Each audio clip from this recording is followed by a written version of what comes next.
Hey guys, welcome back to my channel, and once again I'll be talking about a Studio Ghibli movie I saw in theaters, because every once in a while Fathom Events likes to bring back Studio Ghibli movies. I think it's brilliant because these movies, for me at least, look the best on the big screen.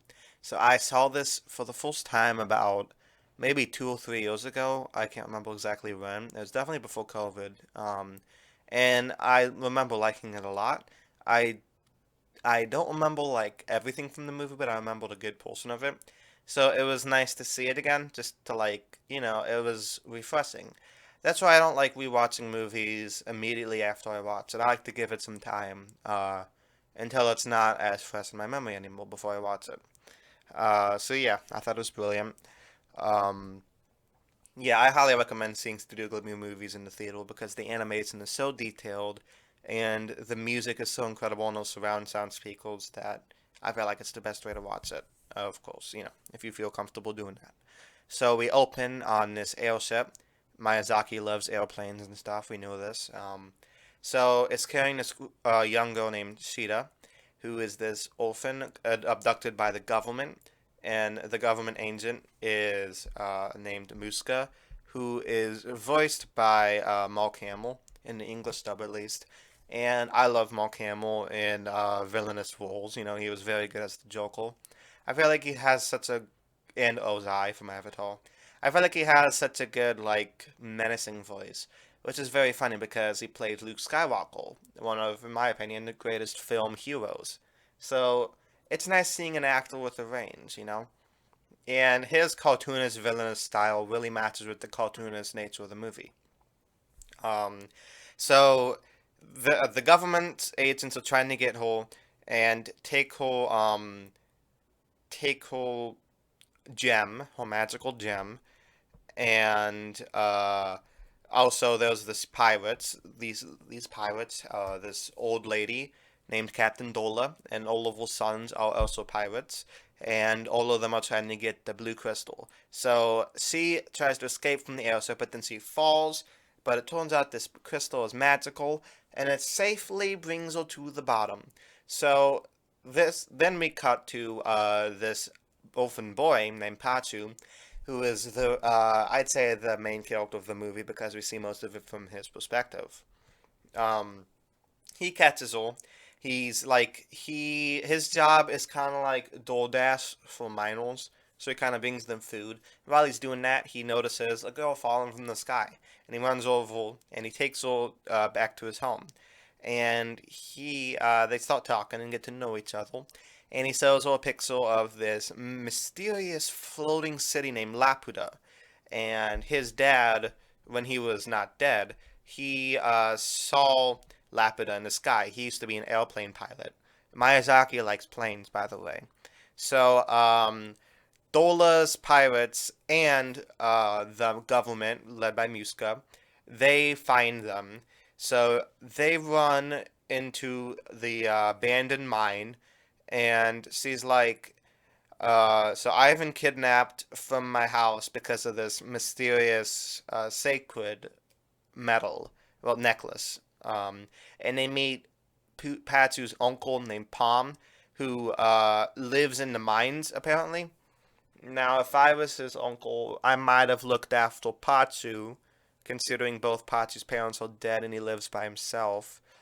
But it seems like Patsu's boss is really nice, so that's good. But Uncle Palm shows them how the metal that was used in whole necklace are actually like all around them, and you just have to look close enough.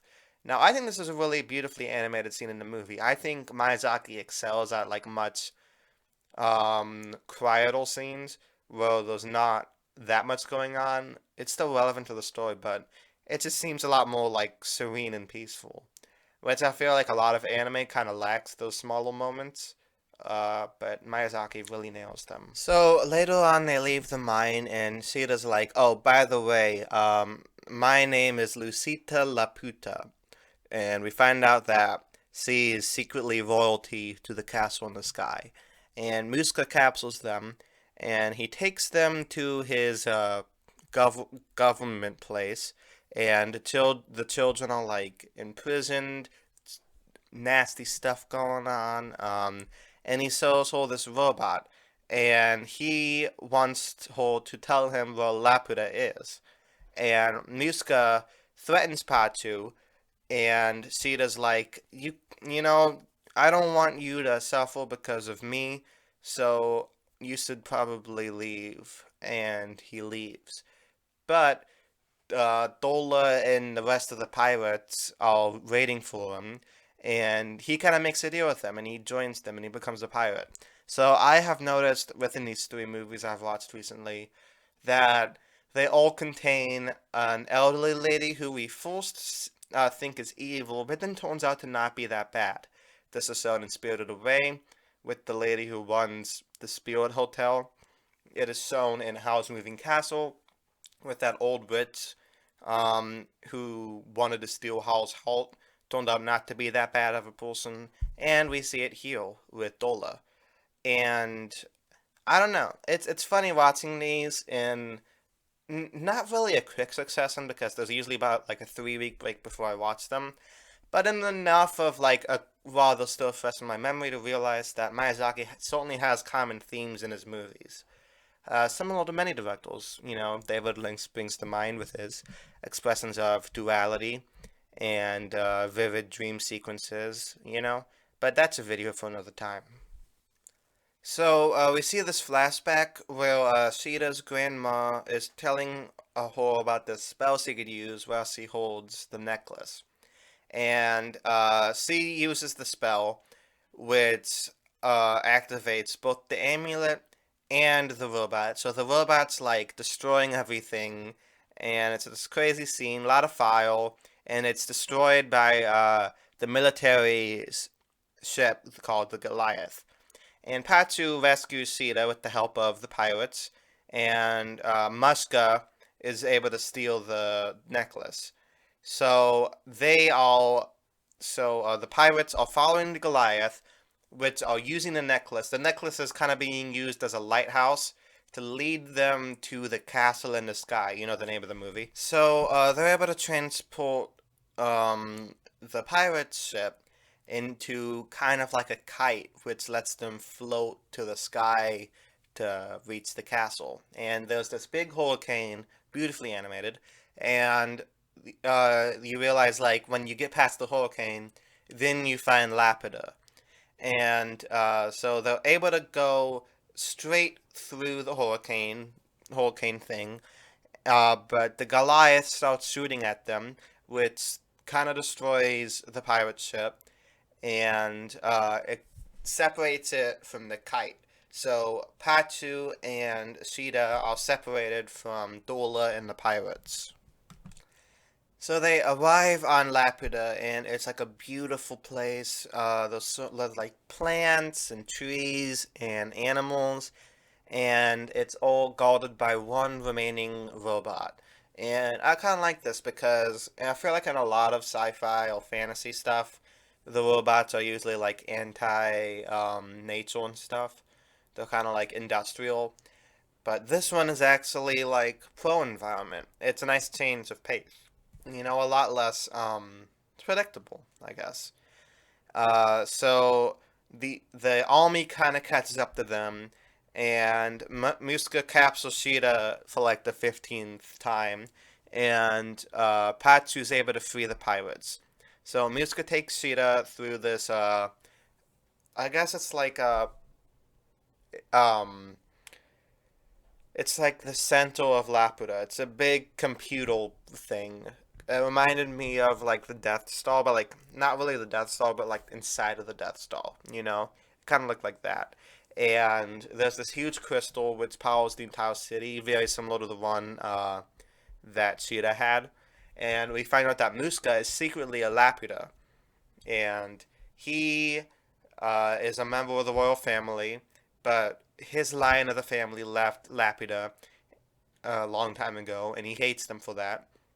So he uses the crystal to access all the tech on the castle, and he pretty much betrays his own army like the dick he is, destroys the big Goliath, and he has a whole army of robots. He has all this weapons of mass destruction, and he's like, "I'm gonna take over the world. Nothing in the world could stop me now." Stuff like that. And honestly, I feel like this is where Miyazaki might have drawn parallels from, like, maybe the Cold War, because that was going on at the time. You know, like weapons of mass destruction. Maybe he was reminded of the H bomb in Hiroshima because he's from Japan and he lived in that era. I don't know. I'm not really one to speculate on the author's intentions, but I feel like there's some level you could go to try to guess what he thought of this stuff. So Sheeta is able to take the amulet and she flees, and she gives it to Pachu, but they're kind of separated by these big rocks, and Muska is still chasing her, and Sheeta's kind of like, Muska, humanity isn't really meant to be on Laputa for these same reasons, because people like you are crazy. And this is why people from Laputa left, because they feel like humanity belonged on Earth, not with this crazy technology. And Miska's like, well, fuck you, bitch, I'm gonna kill you unless you give me the necklace. And they're like, okay, but give me like 1 minute to speak. And he's like, okay, yeah, that sounds good. So, at least he has some mercy, which is kind of out of character for him, but yeah, I don't know why he agreed to that. Miska's kind of a character to just kind of do whatever he wants. I'm surprised he agreed to those terms. But yeah, so he lets them speak, and they recite the spell of destruction, which kind of destroys the room they're in. Muska dies, and all the little kids are protected though because there's these like tree roots, which shows nature's always looking out for humanity. Gotta love nature. Uh, I wish humanity loved nature as much as nature loves us, but that's a video from another time. So Lapida kind of goes into space, and Pachu and Sheeta are able to escape with the kite, and they reunite with the pirates, and they're like, "It was great knowing you, pirates, but we're gonna go home now." And the pirates are like, "See you guys, we got all these doubloons, so it's a win-win for everybody, except for Muska, but he was kind of a dick anyway, so we didn't really care." So that's the end of the movie. I thought it was brilliant. I don't think it's as good as I don't think it's like the best Studio Ghibli movie. I definitely think Howl's is better, Spirited Away is better, Mononoke is better. My favorite movie, Nausicaa: The Valley of the Wind, that's probably my favorite. Now this is definitely a really good movie of the Studio Ghibli range. I feel like I haven't seen that bad. I haven't seen a bad movie by Studio Ghibli. Honestly, especially the ones Miyazaki directs himself. I'd say I wasn't that into what was it called? I wasn't that into Kiki's Delivery Service. I didn't think it was that good, but it was still enjoyable. I feel like Studio Ghibli never misses. I'm not gonna watch that shitty CGI one, that new one. No, that one looks terrible. I'm not watching that. But at least in the Miyazaki one, like when Miyazaki was directly involved, I feel like they never miss. So good for him. He's great.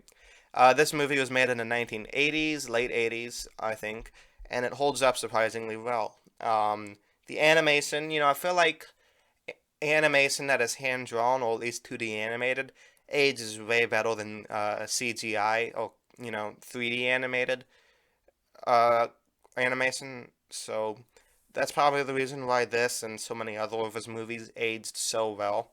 If you compare this to the early seasons of the Clone Wars, where the CGI was just so bad before they got a lot better. Um, it's just why I prefer 2D animation, and the music is just fantastic as always. Uh, I think his name's Fuji Fujisawa. I don't know what his name is, but he is a great composer. He's kind of like Miyazaki's right hand man, and you definitely feel the sense of like epicness when you watch it in the movie theaters with surround sound. Now, I'm not one of those like, ooh, cinema must be enjoyed at the movies. I'm not one of those like, gatekeepers. I'm just saying my personal opinion. If you want to see it at your own house, good for you. But yeah, what do you guys think of Castle in the Sky? Let me know down in the comments. Also, happy Thanksgiving, by the way. I'll see you guys next time. We'll be talking about Tiamat's Wrath. I believe that's how you say it. I don't know. It's a book. They don't really tell you how it's pronounced. But Tiamat's Wrath is book 8 of The Expanse, which, I'm very invested in the series. As you can tell, I've made it to book 8 and I still like it. So I'll be talking about that on Sunday. And then next week I'll be talking about episode 5 of Doctor Who Flux. So yeah, you'll see me soon. Yeah, great movie. Loved it. We'll watch again, maybe give it a couple years so it could be fresh again. But yeah, peace.